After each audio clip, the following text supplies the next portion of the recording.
Okay, everyone, welcome to a very exciting second close reading of Asher Lev. I went ahead to page 12, so go to page 12 in your packet.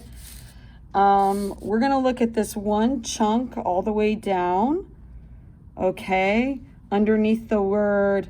So there's 4 indents, and then we're at the word Talmud, okay, and I believe this is sort of like a Bible in the Jewish culture. So again, we're doing catch. He said to me once, gazing at one of my drawings. So who's the he here? Those of you who are up with your reading know it's Asher's father. And just a backstory to review, Asher's father, he is very, very holy and religious, and that's important to understand the book. Asher's father's beliefs are not aligned with art, right? So it's kind of like the dad doesn't think that art is appropriate for whatever reason, because art shows truth, right? And based on the values, right, we're a little bit more uncomfortable. At least the dad is a little bit more uncomfortable with the truth. He said to me, gazing at my drawings. Gazing is a great word. It means looking. So looking at one of my drawings. You have nothing better to do with your time, Asher? Whoa. So he looks at his drawing. He says, you have nothing better to do with your time. Asher means happiness. And Asher's very young right here, right? And he's like putting down his drawings, right? Every child is an artist until like someone tells them their art isn't good. Your grandfather would have not liked you to waste your time. So if you feel like anything you've ever done was insulted, not art, but anything you've ever done was insulted and put down, like you're wasting your time. I don't know, maybe you guys could say I insult you guys because I say you're wasting your time on your phone. So sorry if I offended you, but if any grown-up has ever said you waste so much time and put down what you love to do, right, that's probably like very hurtful. You probably can relate. So it's hurtful. His dad is putting him down. Even my dad told me I can't paint this summer. Long story. He doesn't like the mess of the paint. With foolishness. Oh my gosh. So the dad's saying art is foolishness. It's drawing, Papa. So he's standing up. Asher is being an upstander. He's standing up. I see what it is. Ugh. He doesn't even call it art. Right? So he's putting down art, saying it's foolish. It's a waste of time. A drawing is not foolishness, Papa. Whoa! Still standing up to his dad. If you've ever stood up to your dad or your parents or someone over, a teacher, maybe reflect. He looked at me in surprise, but he said nothing. I was almost 5 at the time.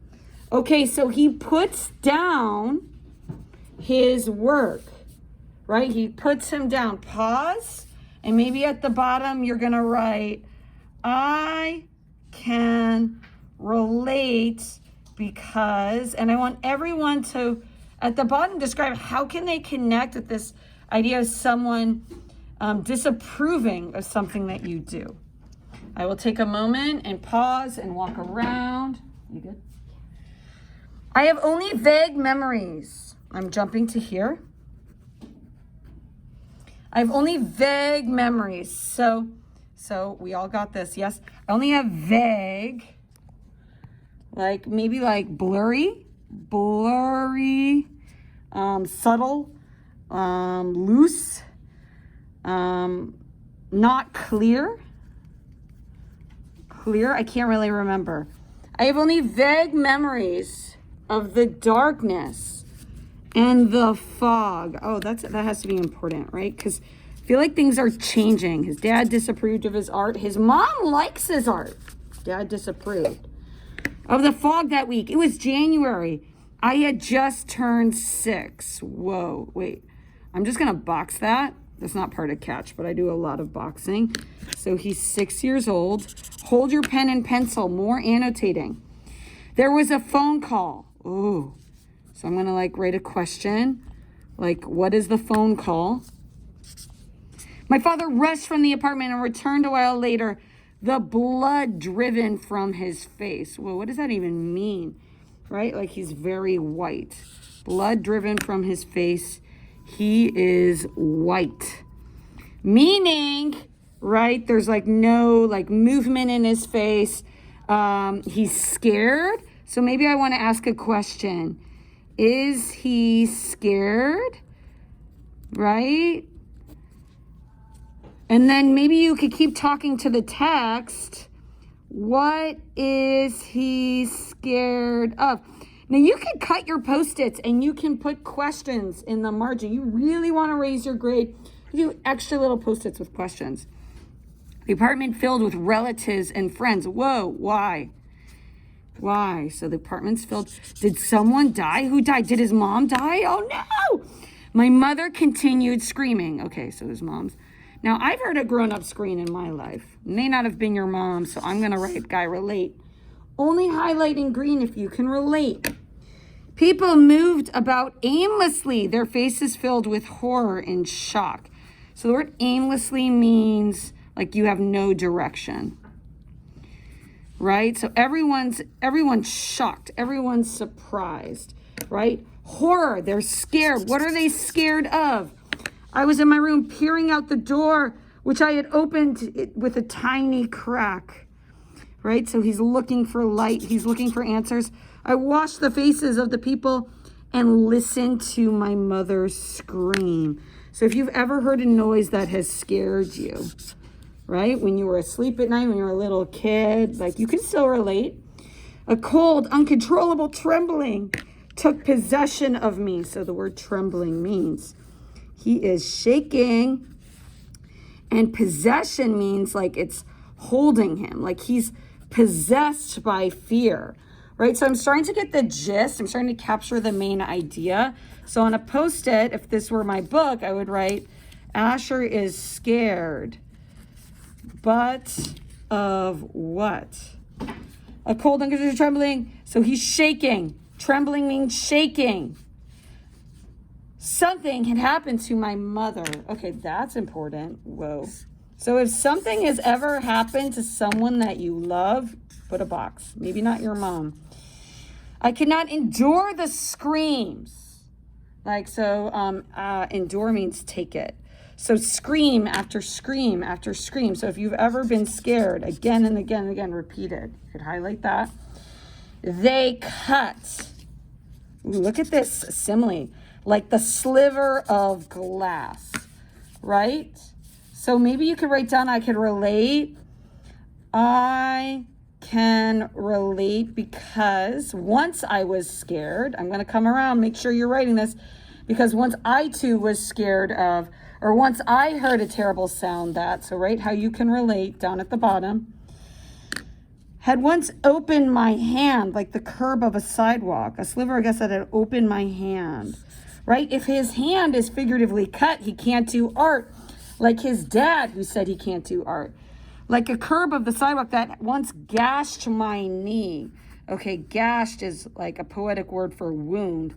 So he's getting wounded. He's getting traumatized. Trauma means wound in Greek. So if you've ever been hurt by anything, you can relate. The screams, cut and cut. So look at this repetition. Just like we have repetition in art and rhythm, we're just getting, like the author's repeating the word scream, cut, trauma. We can all connect to this, right? We can all face like any sort of pain that's happened. We can use that to our advantage in our art as we search for our identity and paint ourselves and paint the people we care about. People were becoming frenzied and hysterical. Well, what does that word mean? People are panicking. So what in the world happened? Let's pause, turn to your partner. What happened? I heard loud weeping. Weeping is crying. Okay, are you guys seriously going to tell me that this is boring? I mean, seriously. Seriously? This is crazy. People are crying. People are hysterical. They're running around. There are screams. This is like straight out of a horror movie. Y'all going to tell me this is boring? We got his dad putting him down for something he loves. There's hysterical screams. And he is 6. 5 years old, 6. I mean, things happen when we're young and we don't draw rainbows and unicorns anymore. Then suddenly the noise died. Whoa! Why? Did someone die? Why? My mother stopped screaming. Oh my gosh, is she dead? This is scary. There were whispers. I peered into the hallway. Okay, so why? 2 tall, dark-bearded men came along the hallway. What the heck? This is like in Der Schrei. Like those 2 men walking and then there's someone screaming. I feel like I'm looking at an Edvard Munch painting. Behind them walked a man of medium height. Whoa, who is this man? He stopped the screaming. Who? Wearing a dark covered suit? All right, you're going to have to tune in till next time. All right, and figure out who that guy is. Make sure you continue your close reading and you show it to me. Okay, show me your Post-its. Post-it check on Friday. Get ready.